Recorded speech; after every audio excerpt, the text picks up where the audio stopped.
Dengarkanlah kasih, kini ku sampaikan salam yang akhir dariku. Maaf Vermisa, karena suara saya hari ini tuh serak karena udah beberapa hari ini saya aktif manggung. Halo, assalamualaikum warahmatullahi wabarakatuh, teman-teman semua, salam sejahtera. Semoga kita hari ini diberikan kesehatan oleh Allah Subhanahu wa Ta'ala, Tuhan yang Maha Esa, dan semoga teman-teman semua yang menyaksikan video ini saya doakan semakin sukses, semakin bahagia hidupnya. Nah, teman-teman semua, hari ini saya akan ditemani oleh salah satu orang yang sering viral di sosial media, dan profesinya adalah sebagai tukang cukur keliling. Dia juga merupakan seorang biduan penyanyi dangdut yang suka goyang-goyang di panggung yang kayak ulat-ulat itu. Dan siapa dia? Ini adalah dia, Kurdi Mateng. Halo Kurdi, assalamualaikum. Sehat selalu ya. Apa kabar? Usman Rashid. Wah, luar biasa. Tambah agak-agak saya lihat ini. Alhamdulillah. Oke. Gimana hari ini? Apa yang ada yang ingin kita bahas Ya, saya akan seputar pribadi saya. Ya, itu berkaitan perjalanan dengan hidup saya ya. Betul sekali. Oke teman-teman ya, silahkan nonton hari ini di channel Usman Rashid, dan ya. Jangan lupa juga subscribe channel Kurdi Mateng ya. Oke.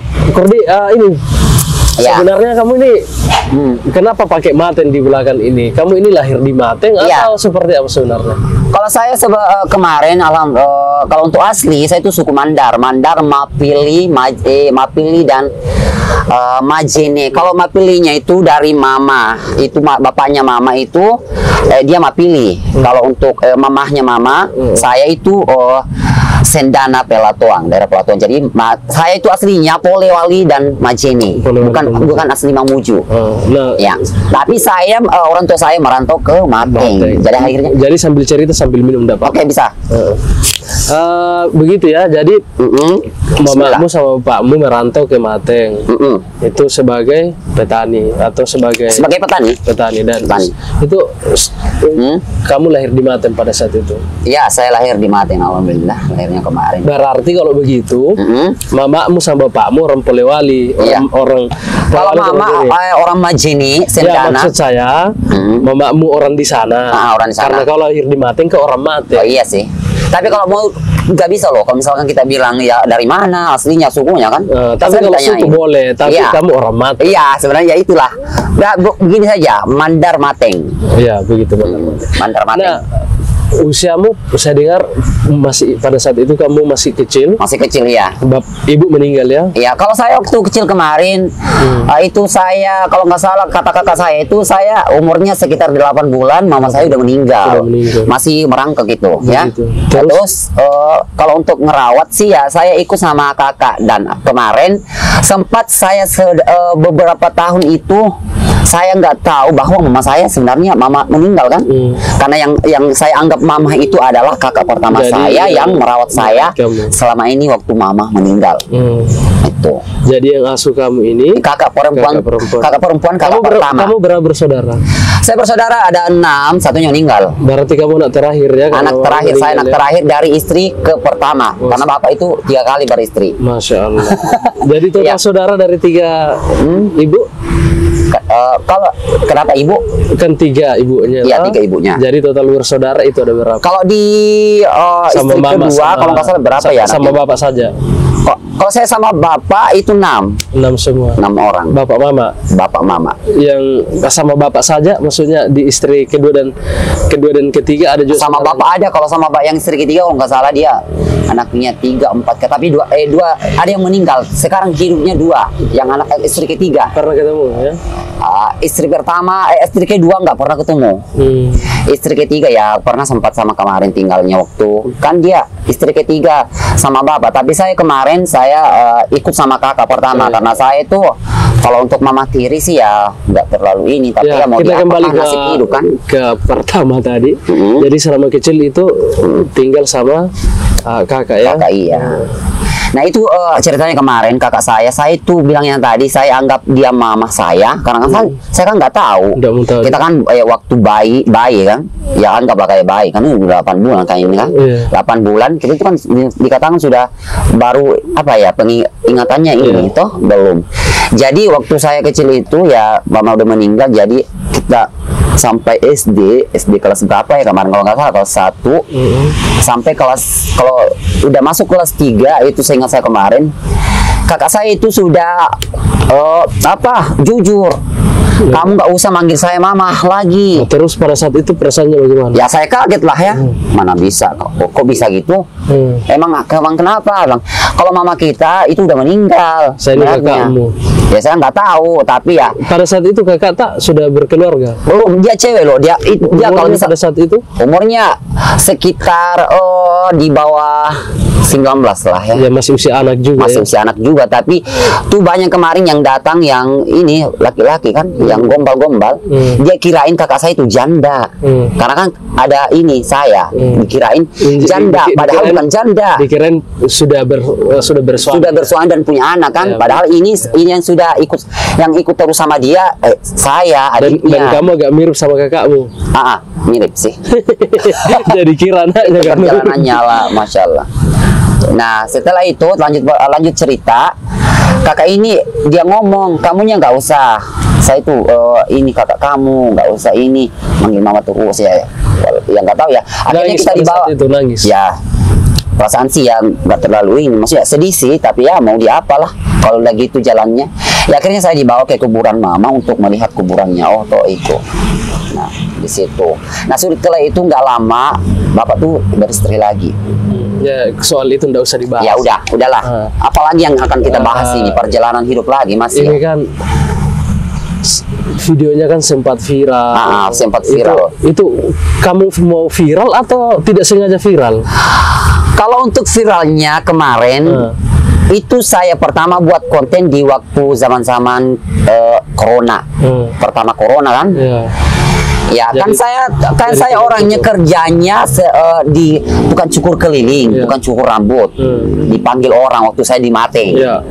Nah, ada di waktu itu kita bahas lagi yang kemarin ya, waktu itu saya memasuki salah satu wilayah yang namanya Tumbu di bawah kan, Tumbu. Nah, itu Tumbu, masyarakat di situ tuh melarang saya.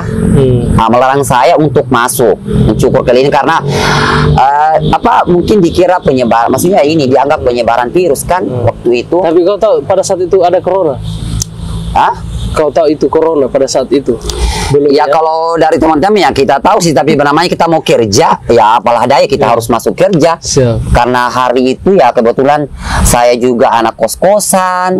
Kalau nggak kerja gimana nasib kita? Orang tua sudah nggak ada, meninggal semua. Kakak merantau, terus ada yang di kampung, terus saya sendiri di Topoyo. Jadi kalau untuk nggak kerja sebatang kara sih. Kalau untuk nggak kerja apa yang kita pakai makan untuk bayar kos-kos, pokoknya itulah ya. Jadi kita pusing. Akhirnya gimana pun caranya saya harus kerja, ya maksakan diri untuk masuk ke wilayah itu, tapi di dalam maksudnya nggak menerima sampai selesainya virus corona. Ada orang di dalam yang panggil Kurdi masuk ke dalam. Iya banyak sih, banyak, tapi ada juga yang pokoknya dia ngelarang, sampai saya itu dimarahin waktu di Palang.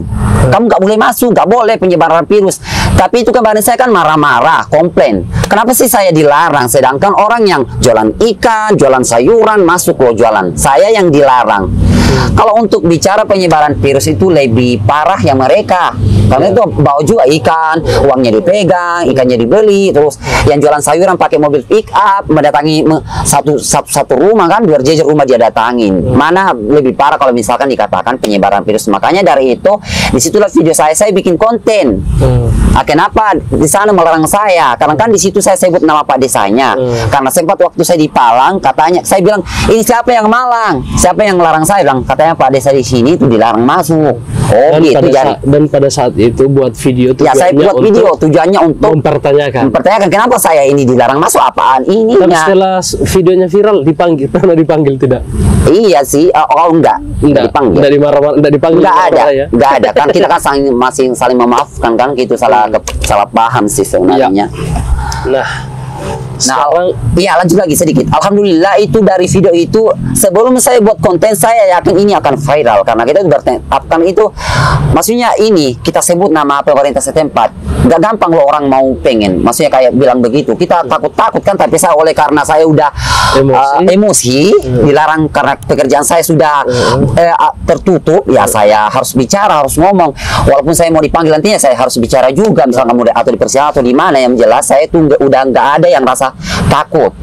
Misalkan udahlah kalau memang saya dipanggil petugas polisi atau apa, biarlah, yang penting saya jujur, saya bilang saya komplain juga sih karena kan kemarin saya merasa benar bahwa diri saya ini kenapa bisa dilarang sedangkan orang itu masuk. Ya alhamdulillah itu video sudah viral waktu itu. Alhamdulillah viralnya sekarang ya sudah di mana-mana. Kita sekarang sudah berjalan, ada job penyanyi karena kebetulan saya juga seorang penyanyi sih. Seorang penyanyi. Suaranya bagus. Ya kalau suaranya sih nggak terlalu bagus, tapi saya jujur. Coba saya mau tes suara. Coba saya tes dulu. Tunggu. Coba kami nyanyi dulu. Apa istilahnya ya? Hah? Rap apa istilahnya itu kalau menyanyi? Karena saya bukan pencinta musik. Oh begitu. Tunggu. Sebelum saya nyanyi gini. Kamu nyanyi dulu. Sebelum nyanyi. Sedikit sebelum saya nyanyi beberapa baris. Ya. Jujur saya pribadi orangnya suara saya nggak bagus, tapi setidaknya kalau misalkan jangan tersinggung tadi itu hanya memancing. Ya udah. Setidaknya kalau tapi diundang, suaranya bagus. Ya, saya nggak menganggap diri suara saya bagus, tapi setidaknya biasanya kalau saya diundang, alhamdulillah kalau untuk ngelawak sedikit, pengusahaan panggung ya untuk menghibur para penonton yang sudah datang ya, alhamdulillah bisa sih sedikit. Tapi kalau untuk suaranya ya jangan, karena saya itu nomor di bawah kalau untuk bicara suara. Penyanyi itu tidak mesti bagus suara. Tidak mesti bagus suara, yang penting kita tuh membuat orang terhibur. Karena orang menyanyi itu kan untuk menghibur orang. Alhamdulillah. Nah, coba nyanyi dulu beberapa baris, saya mau dengar ini. Aduh, kita ditantang ini pemirsa. Ya, tantangannya seperti Oke. Saya maunya ini abang maunya nyanyi apa? Yang dangdut, pop atau apa? Yang terserah, yang jelasnya itu mengungkapkan perasaanmu. Hah? Mengungkapkan perasaanmu, terserah perasaan apa yang kau ungkapkan. Iya. Oh gitu ya. Saya saya orangnya mungkin kalau untuk lagu pop saya suka, lagu Malaysia saya suka, religi saya suka, tapi yang sekarang itu yang orang tahu saya itu nyanyi dangdut. Ya. Jadi mau nyanyi apa ini? Dangdut saja lah. Ya silakan yang mengungkapkan perasaanmu. Oh begitu. Saat ini. Saya ini di lagu saya ini yang saya mau nyanyi, ini lagunya Mansur. Ini cerita lagu ini jatuh cinta sama seseorang. Wah, jatuh cinta. Sepertinya seseorang ini merantau.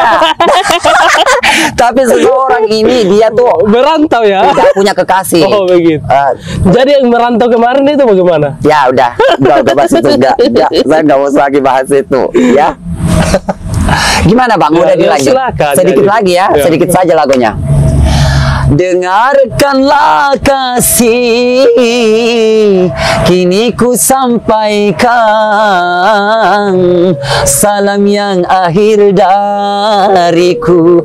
Maaf Vermisa karena itu suara saya hari ini tuh serak karena udah beberapa hari ini saya aktif manggung. Nah lanjut perkataan, sempat saya kemarin dibully. Sebelum dibully, saya juga sempat kemarin dengar itu bahwa kamu ini sempat hampir hilang di Jakarta. Itu seperti oh jangan dulu yang dibahas yang saya dibully ya, itu dulu perjalanan ke Jakarta. Kamu saya dengar ini yang mau ditanyain hari ini perjalanan ke Jakarta. Kemarin tuh saking saya pengennya jadi penyanyi dangdut, saya nekat ke Jakarta, berangkat sendiri. Pokoknya nekat itu belum ada audisi online ya? Belum ada. Kemarin ikut audisi apa?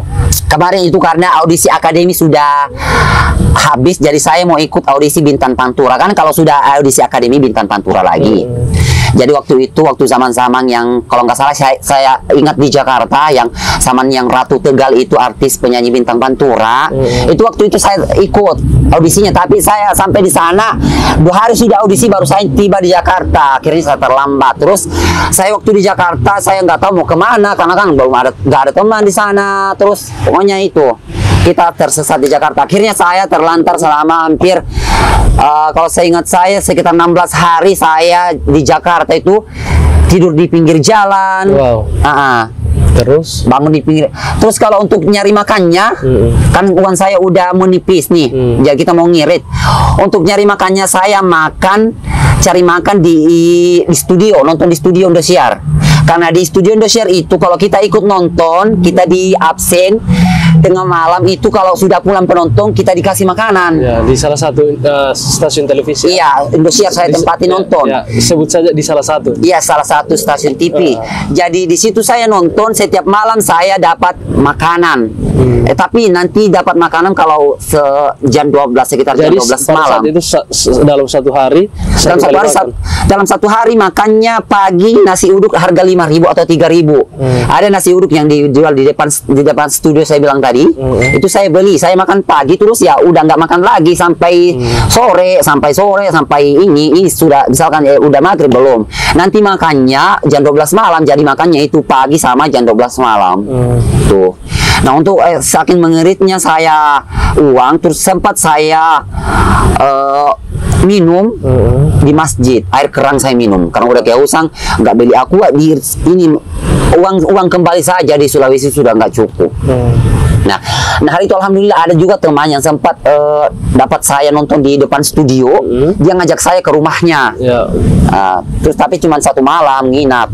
Akhirnya hari itu panjang perjalanan sih. Saya pernah ke rumah-rumah artis, rumah Mbak Inul Daratista, rumah Raffi Ahmad saya datangin, butiknya Ivan Gunawan. Alasannya saya datangin mereka, rumah yang saya pernah datangin.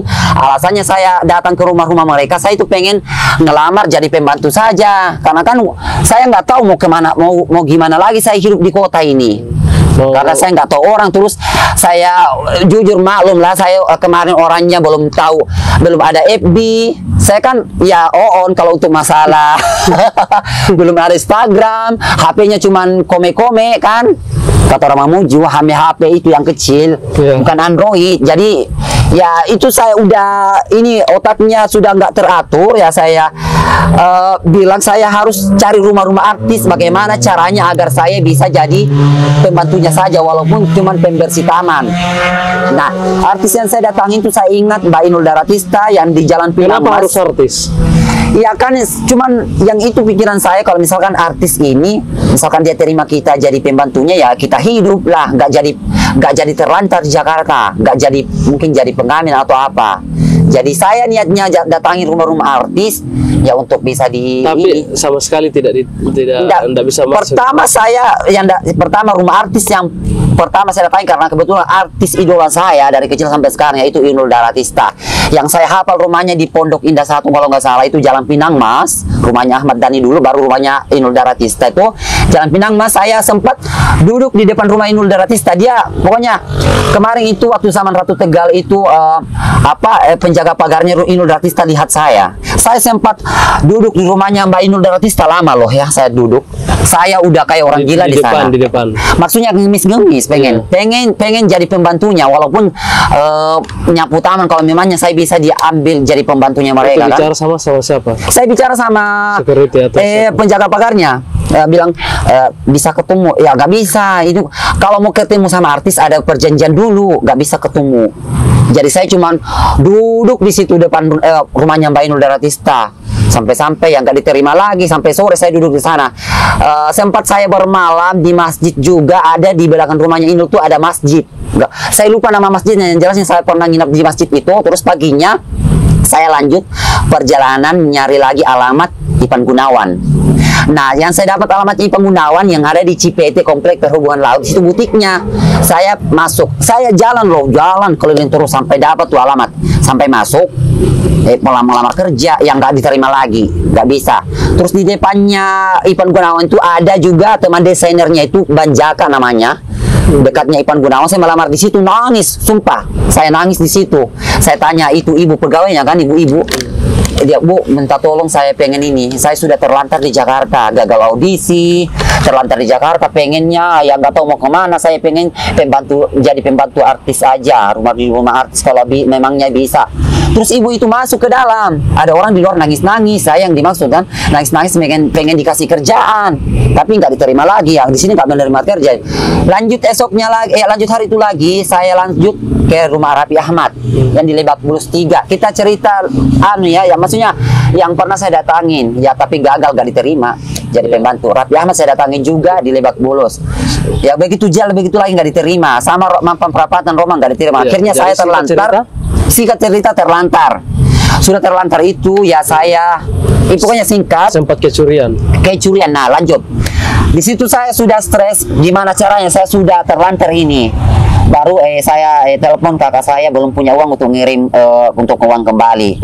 Akhirnya malam itu saya sempat tidur di terminal Grogol, kalau nggak salah Jalan Petamburan Jakarta.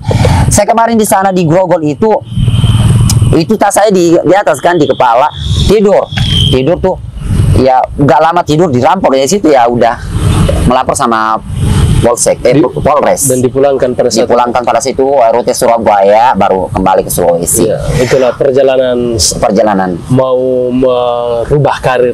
Jadi waktu saya di kapal kemarin di Surabaya kan, untuk kembali pulang Sulawesi, saya berpikir ini kalau saya kembali Sulawesi malu loh ini, karena orang di kampung sudah tahu saya pernah kecurian, dirampok di Jakarta, terlantar di Jakarta. Jadi kalau saya masuk Sulawesi, saya harus jadi apa ya? Saya harus kerja apa?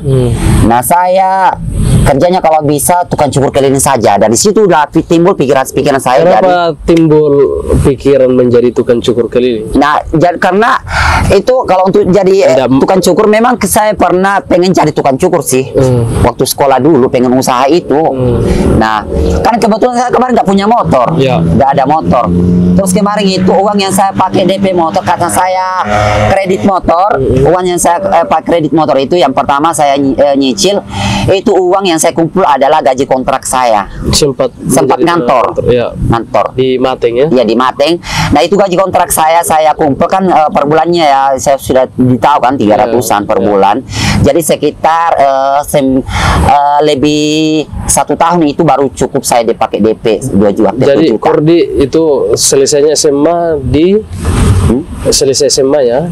Iya. Di Mateng. Setelah itu masuk kontrak. Setelah itu jadi tukang cukur keliling setelah dari Jakarta. Iya dari Jakarta, dari tukang cukur keliling. Tapi itu kemarin ya waktu saya nekat ambil motor, karena saya pengennya jadi tukang cukur keliling, kendaraan nggak ada kan. Jadi ya saya datang ke Dialer bawa uang 2 juta lebih. Itu uang yang sudah saya kumpul kemarin ini waktu kontrak. Saya kumpul. Nah, jadi uang itu saya pakai tuh DP motor. Jadi dealernya nanya, kamu kerja apa? Ini kalau kamunya mau ngambil motor untuk apa ini? Apakah kamu bisa bayar per bulannya?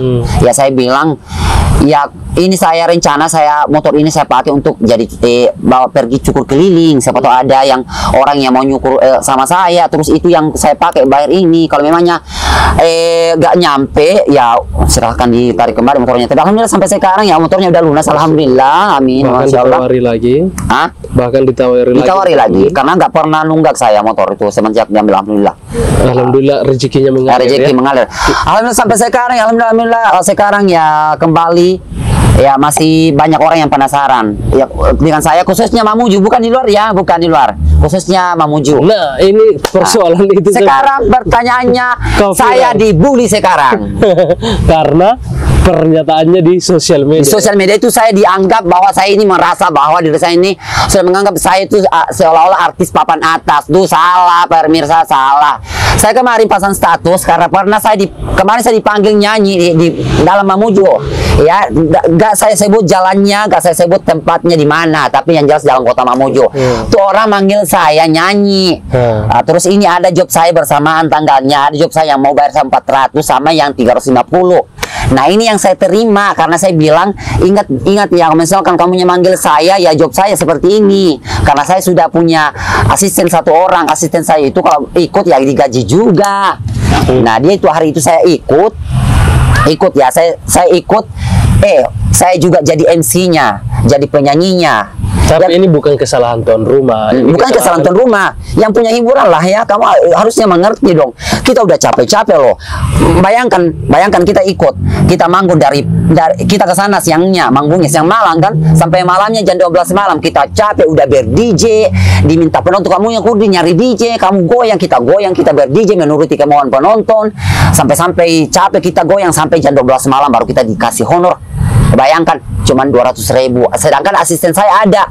Itu 200.000 nggak cukup loh bagi saya. Kita mau beli vitamin, UC, susu beruang, habis loh. Makanya kalau itu hari saya maunya 300.000 aja. Kalau ini memang nggak bisa bayar. Kalau saya itu rata 300.000 dalam kota Mamuju itu sungguh, maksudnya udah murah loh. Tapi kalau untuk bicara suara, ya saya akui suaranya nggak bagus. Tapi hanya oleh karena mungkin video saya viral. Bagaimana? Dibully.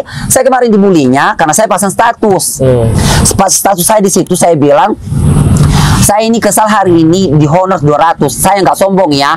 Saya itu sudah, alhamdulillah sudah punya nama viralnya di Sulbar. Tapi Sulbar saya maksudnya alasan saya artis daerah dan artis yang viral di FB itu kamu bisa bedakan kan. Artis daerah itu mungkin ya mereka punya album, tapi sedangkan saya belum punya album. Hanya saya bilang alhamdulillah dikarenakan nama saya Kurdi Mateng, mungkin sedikit beberapa persen orang yang sudah kenal saya di kota Mamuju. Ya oleh karena saya viralnya namanya saya, beda job saya kemarin. Waktu saya belum saya viral nggak begini saya job, sampai ke Poliwali, sampai sampai Majene, sampai Pasangkayu saya dipanggil nyanyi. Tapi sekarang sudah ini viral, ya itu job saya. Setidaknya sudah ada brand nama ya. Brand nama. Jadi bukannya saya bilang nama saya sudah dikenal sebagai Kurdi Mateng viral. Bukannya saya bilang bahwa saya ini artis papan atas, karena ada yang bilang saya itu artis papan atas. Anda itu salah.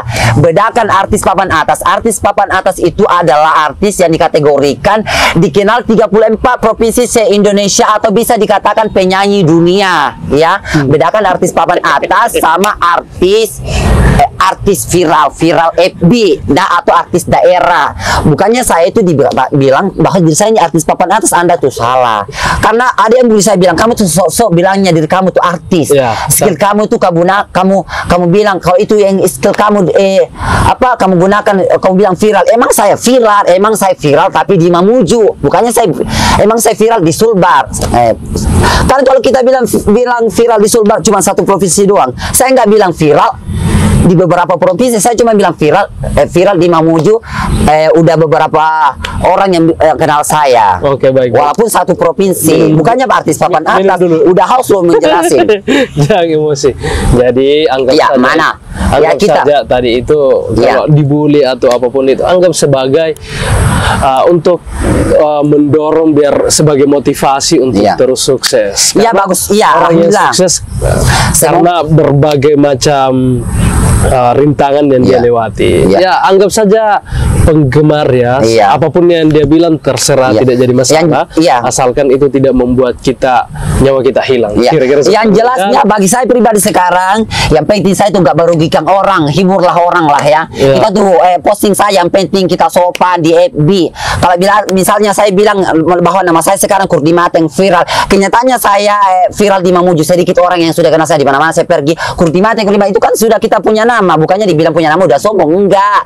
Tapi alhamdulillah sedikit dikarenakan nama saya ada Kurdi Mateng di Sulbar, di Mamuju. Ya Sulbar lah ya, provinsi Mamuju. Apa? Kabupaten Mamuju. Provinsi Sulawesi Barat 100. Nah, makanya itu saya itu gubris, saya itu nggak mau di komen seperti itu kamunya para netizen haters ya yang sok-sok gitu. Komen saya tuh kamu sok-sokan jadi artis papan atas, dikatakan artis papan atas. Emang kata siapa? Saya itu artis papan atas, bukan. Saya itu nggak pernah menganggap diri saya artis papan atas. Maksud saya biar terserah mau dibilang apa, jadikan saja sebagai motivasi. Iya sih. Untuk bisa semakin sukses dalam berkarir baik di dunia hiburan maupun rencana mau bikin usaha. Saya dengar semoga usahanya lancar dan bisa saja orang yang mengatakan seperti itu karena mau lebih dekat dengan Kurdi. Ya gitulah ya. Atau pertanyaan terakhir. Ini ada titipan pertanyaan dari netizen dari pengikut saya. Pengikut kamunya apa bilangnya? Dia mempertanyakan persoalan Kurdi ini punya pacar atau tidak? Alhamdulillah kemarin sempat saya punya waktu sekolah. Waktu sekolah. Baru tamat sekolah punya.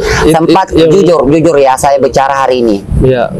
Saya pernah jatuh hati sama seorang. Ya, perempuan. Tapi ya seorang itu ibunya nggak sabar. Ibunya nggak sabar karena saya kan waktu itu nggak punya pekerjaan, nggak ini ya. dia nggak sabar, akhirnya anaknya ya duluan nikah sama ibu yang suka. Maksudnya ibunya ada orang yang dia suka, bukan saya kan. Mau tipe perempuan yang Kurdi suka itu seperti apa? Saya tipe perempuan yang saya suka itu agak berisi, karena saya itu orangnya nggak berisi. Maksudnya orang hamil. Kamu bersandal dibenarin, janganlah. Nanti kita sama, alhamdulillah, semoga ada Masya Allah dari Allah ya dihamilin lah. Astagfirullah. Yang baper penonton. Ya, tipe perempuan agak berisi, gemuk, 100 kilo, 150. Jangan terlalu juga, jangan obesitas sih. Nggak juga. Jadi Ya sedang lah ya. Terus saya tipenya jujur saya pengen yang pakai kerudung saja, kerudung panjang. Cadangnya begitu. Pakai cadar. Ya boleh juga, tapi biar nggak cadar, yang penting kerudung panjang. Tapi bagus sih kalau misal kamu nyadar pakai cadar ya udah. Bukan nyadar tapi pakai cadar. Tapi persoalannya istrimu pakai jilbab panjang, pakai cadar misalnya, baru kau penyanyi dangdut. Ya. Beda. Sekarang ini saya sudah berpikir ini. Kalau kedepannya ini saya sudah beristri, mungkin berhenti dunia saya seperti ini tuh pasti dibatasi lah ya. Karena itu istri itu pasti malu-malu juga ngelihat kita. Jadi teman-teman semua pengikut Usman Rashid dan Kurdi Mateng tipe Kurdi itu perempuan usianya sekarang sudah 27 tahun dan rencananya nikahnya 28, jadi ada setahun 28, lah, 30 lah ya. jangan buru-buru dulu. Kita ini meniti karir loh ini. Di usia depan 28 sampai dengan 30. Iya, alhamdulillah, semoga. Atau besok kalau sudah ketemu ya insya Allah. Semoga. Dan nikahnya tidak minta yang berlebihan ya. Iya, jangan. Setidaknya kita mau menikah ini ya, mau membangun karir ya, bersama-sama, bukan memodali di awal. Tetapi kita akan memodali pada saat pernikahan. Begitu ya? Iya, betul ya. Betul sih. Tapi ya sekali lagi buat Anda, jadi satu lagi ciri-cirinya adalah gemuk, dan satu lagi ciri-cirinya seperti apa? Yang berkerudung aja. Berkerudung. Dua ya, tipenya agak gendut-gendut sedikit. Iya, baru berkerudung. Ya, satu lagi dari saya. Ada yang bilang, Kurdi kenapa digondong rambutnya? Kemarin kan saya jujur botak itu selama hampir lebih 10 tahun. Jadi sekarang pengen berubah lah ya, coba dulu gondrongin. Jadi kalau misalkan udah tiba beristri ya udah. Kemarin sih potong, baru kita ya bagus di pelaminan. Wah, mantap. Apa yang menjadi penutup? Ada yang mau disampaikan? Saya sampaikan hari ini, alhamdulillah semua khusus teman-teman yang mungkin pengikut saya atau yang belum lihat saya, ataukah mungkin kurang suka saya, ya saya itu orangnya ya, ini saran dari saya itu orangnya ya itu apa adanya lah ya. Maksudnya ya kalau kalian nggak suka ya udah diabaikan aja kontennya, cari konten saya yang masih mungkin masuk di akal kalian. Jadi kalau misalkan kontennya nggak disuka ya udah abaikan saja, karena begitulah kita buat konten, ada yang bagus ada yang tidak bagus mungkin sih orang. Jadi nggak usah terlalu, misal saya pengen kalau teman-teman komentar itu tuh nggak usah terlalu over. Misalkan kalian komen itu, misalkan lihat dulu captionnya apa, baru kita bisa komen ya. Saya ingin pokoknya saya itu nggak mau cari musuh, saya itu cuma pengen hibur orang, itu saran saya ya. Dari saya sih penutupnya itu. Semoga yang ikut, alhamdulillah kalau misalkan ikut di channel di konten saya, beranda saya, alhamdulillah. Kalau nggak suka ya udah diabaikan saja, karena kita kan sebagai vlogger itu ya beginilah kondisinya kita. Maksudnya kita mau dikenal di media itu, sosmed, walaupun cuma artis daerah kan. Baik, terima kasih sudah menyempatkan waktu. Hadir di bincang bersama dengan saya. Dan teman-teman semua, apa yang disampaikan Kurdi tadi menyampaikan bahwa pada dasarnya apa yang dia lakukan ini hanya sekedar menghibur biar kita semua tidak stres. Iya, betul. Dan teman-teman semua, mohon maaf jika perbincangan ini ada yang tidak enak di hati, dimaafkan. Dan jangan lupa subscribe dan ikuti channel Kurdi Mateng. Juga jangan lupa klik subscribe di YouTube saya, Usman Rashid. Sekian, terima kasih. Assalamualaikum warahmatullahi wabarakatuh, dan jangan lupa komentar. Dah.